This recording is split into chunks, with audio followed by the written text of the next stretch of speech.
एक युवा टीचर की नियुक्ति हुई।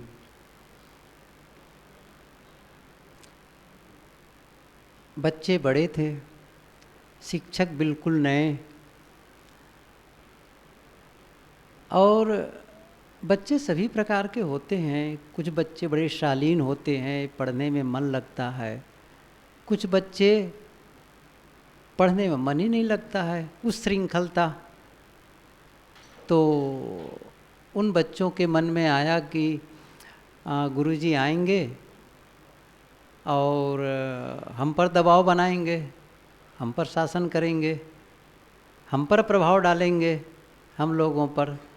तो ऐसा कुछ करें कि हमारा प्रभाव गुरुजी के ऊपर हो जाए, कुछ ऐसा करें।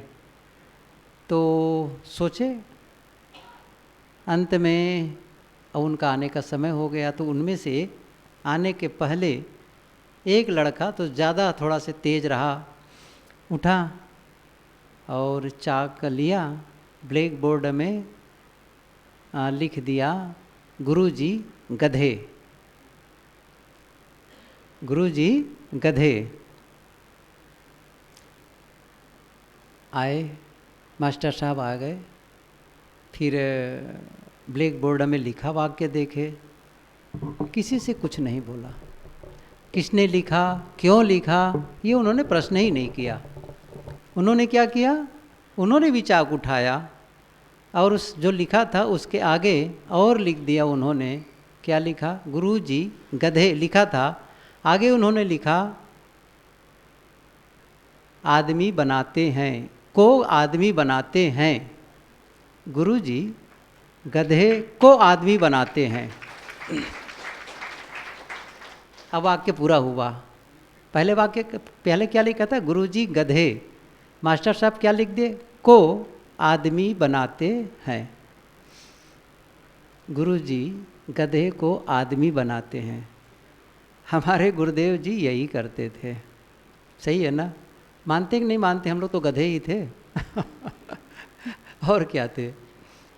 अभी आदमी बनने के प्रोसेस में हैं, ये नहीं कह सकते कि पूरी तरह आदमी बन ही गए, क्योंकि सदगुरु कबीर ने मनुष्य का मतलब पूर्ण मानते थे।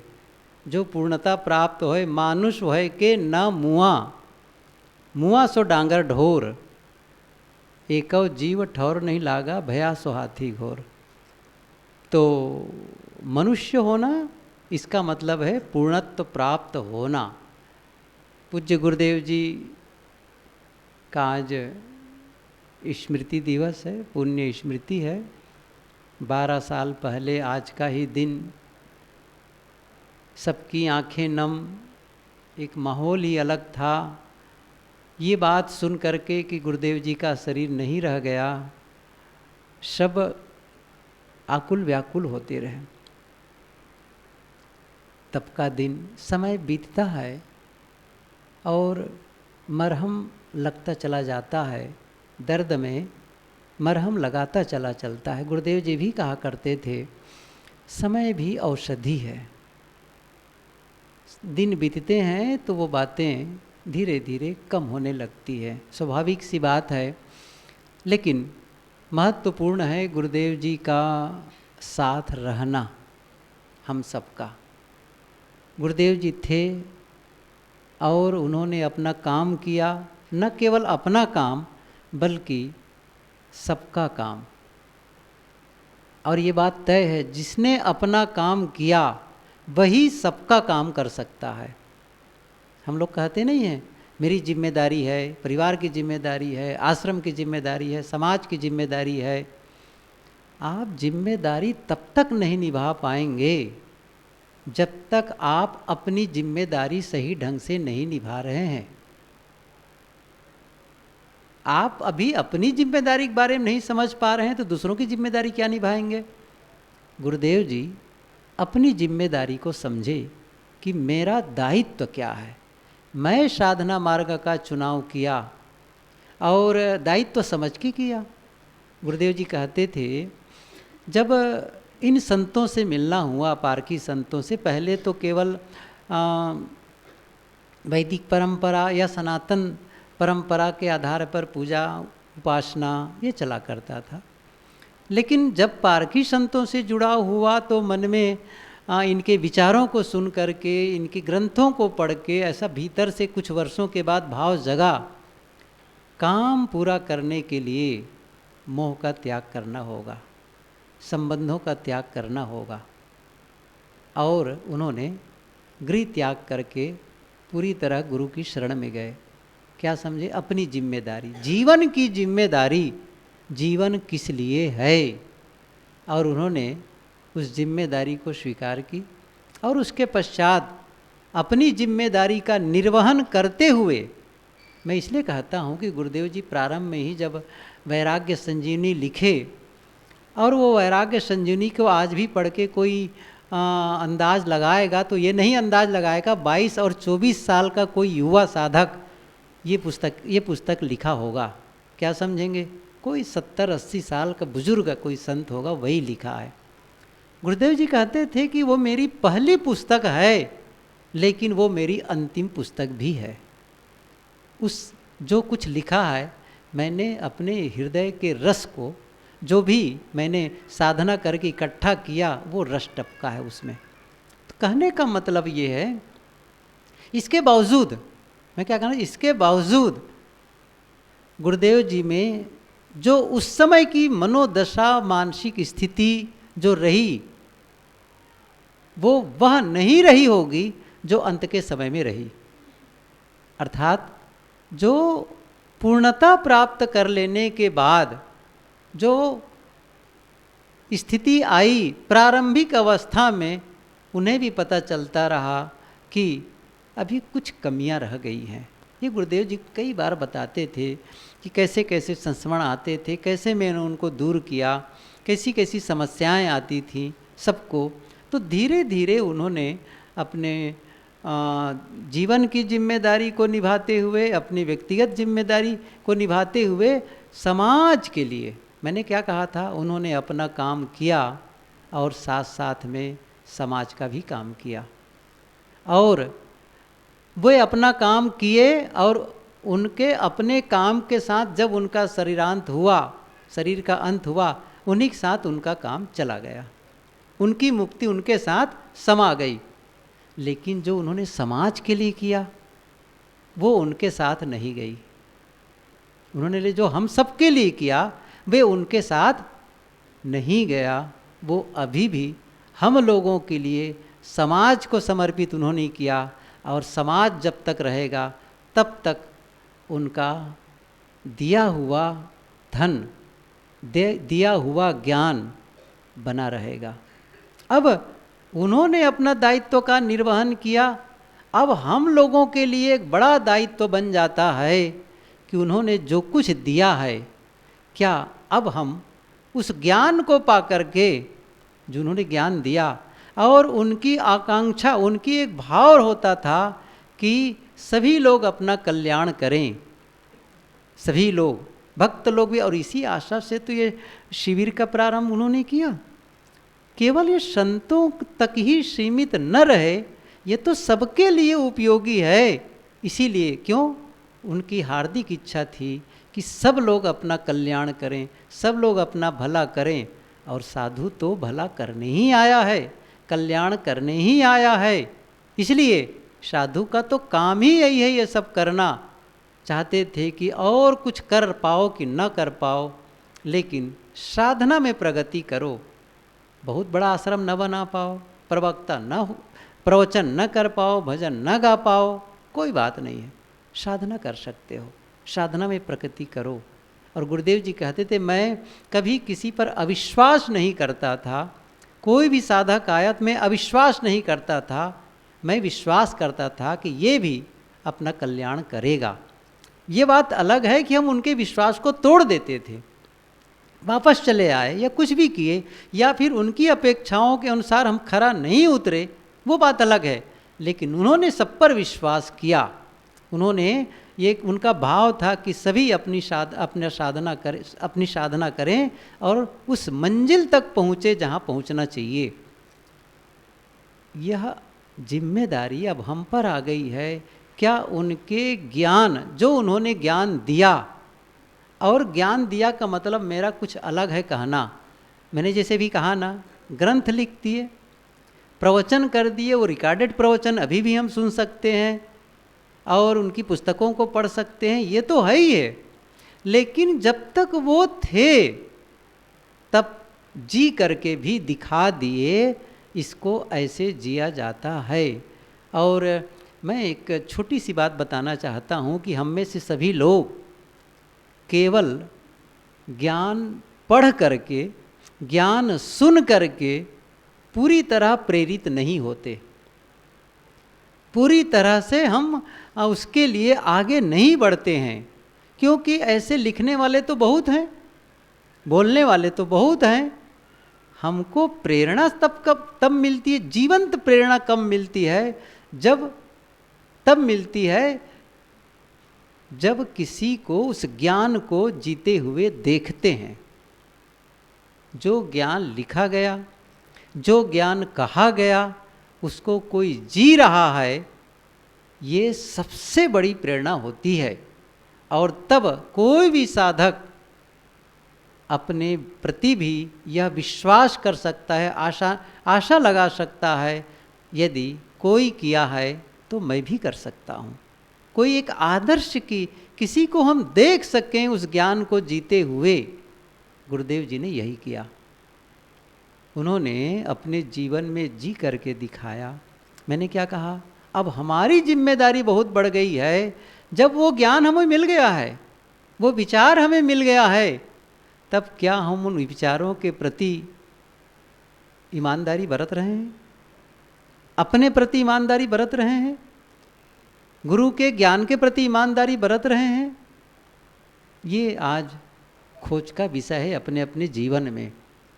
और मैं समझता हूँ आज के दिन एक संकल्प का भी भाव बनना चाहिए गुरुदेव जी के इस पुण्य तिथि के अवसर पर, कि गुरुदेव जी ने बहुत सारा ज्ञान दिया, जितना चाहिए सचमुच कल्याण के लिए वो सारी बातें कहीं। अब मैं कितना कर पा रहा हूँ? गुरुदेव जी के साथ तो हम संकल्प लिए, उनके विचारों को सुनकर संकल्प जगा, लेकिन ऐसा नहीं लगता है कि धीरे धीरे धीरे धीरे वो कम होता चला जाता है। उस जैसे कोई सामान रख दो चुपचाप किसी घर में और कुछ नहीं, तो धीरे धीरे धूल की परत उस पर पड़ती चली जाती है। आप कभी देखें, गर्मी के मौसम हो, कोई मौसम हो, दर्पण जहाँ आप महीने भर तक उस कमरे को बंद कर दो तो ऐसा लगेगा दर्पण में ऊपर से धूल जम गई है, हाथ ऐसा फेरो तो धूल जम गई है। ऐसे ही हम सब भी धूमिल होते चले जाते हैं। आवश्यकता है आज के दिन अपने संकल्प का नवीनीकरण, अपने निर्णय का नवीनीकरण कर लें, रिन्यू कर लें, पुनर्संकल्प कर लें कि सचमुच तो दिन कितने बीतते चले गए हैं जीवन के, जीवन तो बिल्कुल ढलान की ओर है, लेकिन मैं अभी भी असावधानी नहीं छोड़ पाया, अभी भी उद्वेग नहीं छोड़ पाया, अभी भी उलझन नहीं छोड़ पाया, और अभी भी शांत नहीं हो पाया। ध्यान शिविर इसी के लिए है।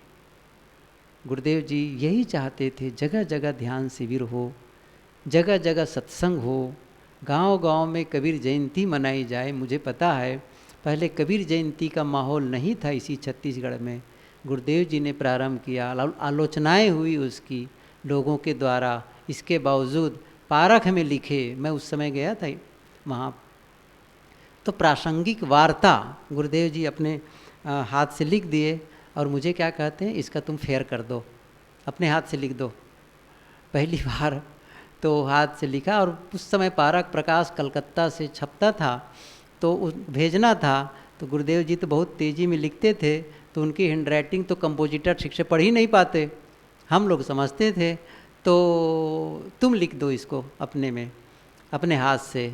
तो फेयर किया, पोस्ट किए वहाँ, प्रासंगिक वार्ता, मुझे अभी भी याद है। कभी भी उस समय की पत्रिका को कोई निकाले तो पढ़ सकता है, उसमें है वो वही लिखे कि कबीर जयंती इस प्रकार से मनाई जाए, जगह जगह उसका आयोजन होना चाहिए, क्या करना चाहिए, ये सारी बातें। और फिर एक ऐसा माहौल बना गांव गांव कबीर जयंती। मैं ये कह रहा था कि वो चाहते थे कि विचारों का फैलाव हो, ध्यान साधना का फैलाव हो और सभी लोग लाभ लें।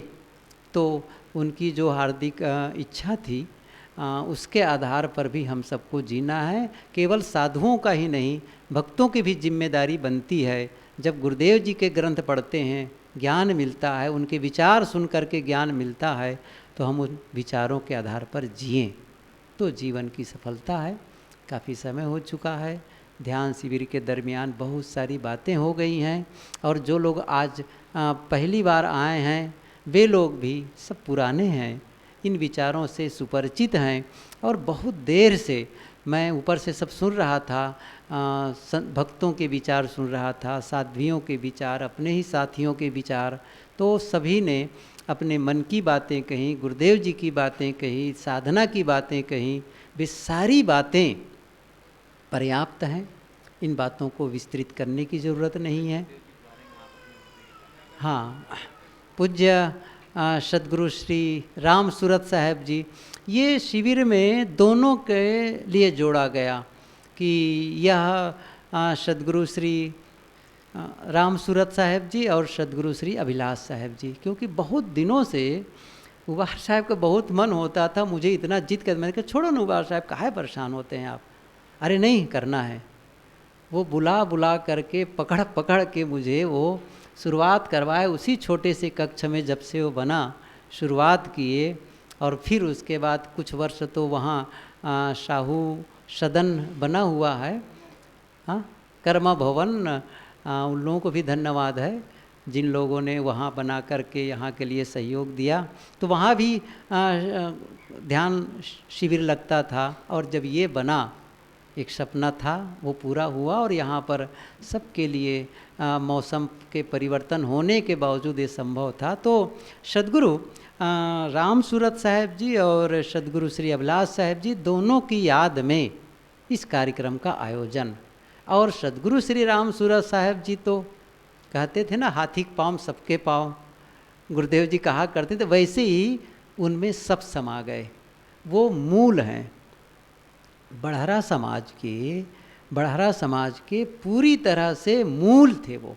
मतलब उन्होंने शुरुआत ही की, क्योंकि पहले वो बड़हरा आश्रम तो था, वो वैष्णव परंपरा की थी, वहीं रहा करते थे। राजा राम साहब पूज्य सदगुरु श्री राम सूरत साहब जी के गुरु, लेकिन कहीं से उनको बीजक मिला, और बीजक जब मिला उसका पाठ करने, फिर इसका अर्थ पढ़ने का मन हुआ।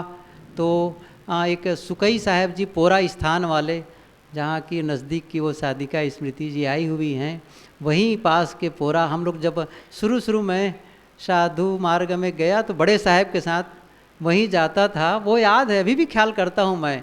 वहाँ के संत उठाते, उठो उठो जल्दी पाठ करो। अब छोटे छोटे थे, नींद बहुत आती थी, मन नहीं होता था सुबह पाठ करने के लिए। वो पोरा स्थान के जो संत थे, वो उन्होंने साहब को प्रेरित किया, यदि बीजक के बारे में उसका व्याख्या टीका पढ़नी है तो बुरहानपुर जाओ। फिर उन्होंने वो बुरहानपुर जाते हैं।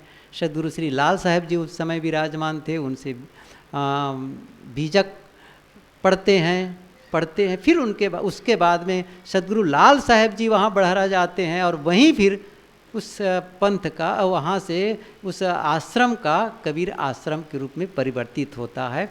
उन्होंने फिर उनको महंती दी, ये सब इतिहास है। मैं ये कहना चाहता हूँ, फिर गुरुदेव जी की शरण में, सदगुरु श्री राम सूरत साहब जी की शरण में पूज्य गुरुदेव जी आए। पूज्य गुरुदेव जी के जन्मस्थली, जन्मभूमि में पहले गुरुदेव जी गए, बड़े साहब जी, और फिर ऐसे ही संबंध बनता चला गया। और पूरी तरह से जब समर्पित हो गए, और धीरे धीरे उस आश्रम का विस्तार होता चला गया। बड़हरा के बाद में अयोध्या, अयोध्या के बाद में प्रयागराज, जो पहले इलाहाबाद था, वो बनता चला गया। और ये सारा ज्ञान ध्यान सबका विस्तार होता चला गया, प्रचार प्रसार का। इसलिए हम उन दोनों सद्गुरु के प्रति बहुत बहुत कृतज्ञता ज्ञापित करते हैं, आभार व्यक्त करते हैं। और हम सभी उनके प्रति पूरी तरह से तो कृतज्ञता तब मानी जाएगी उनके प्रति कि जब हम सचमुच उनके बताए मार्ग पर चलें। हम सभी अपने जीवन में इसको सुंदर बनाने के लिए, जीवन को निर्मल बनाने के लिए, उन गुरुजनों के ज्ञान को जीवन में आचरित करने के लिए संकल्पवान बने।